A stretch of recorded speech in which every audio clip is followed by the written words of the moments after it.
ইতিহাস গড়লেন মুস্তাফিজুর রহমান। হ্যাঁ দর্শক, আইপিএলে এই প্রথমবারের মতো তিনি কলকাতা নাইট রাইডার্সে খেলছেন।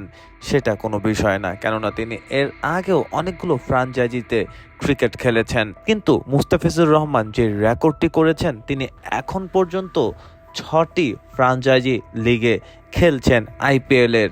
আর তিনি সর্বোচ্চ দামি প্লেয়ার, 9 কোটি 20 লক্ষ টাকা ইন্ডিয়ান রুপিতে বিক্রি হয়েছেন কলকাতা নাইট রাইডার্সের কাছে। এর আগে আর কোনো বাংলাদেশি প্লেয়ার এত দামে বিক্রি হয়নি, কেননা মাশরাফি বিন মুর্তজা, লিটন কুমার দাস, সাকিব আল হাসান কেউই মুস্তাফিজের মতো 9 কোটি 20 লক্ষ রুপি দাম ওঠেনি। Mustafizur Rahman Rajasthan Royals, Delhi Sunrisers Hyderabad, Chennai Super Kings এবং আরও একটি টিমের হয়ে খেলেছেন।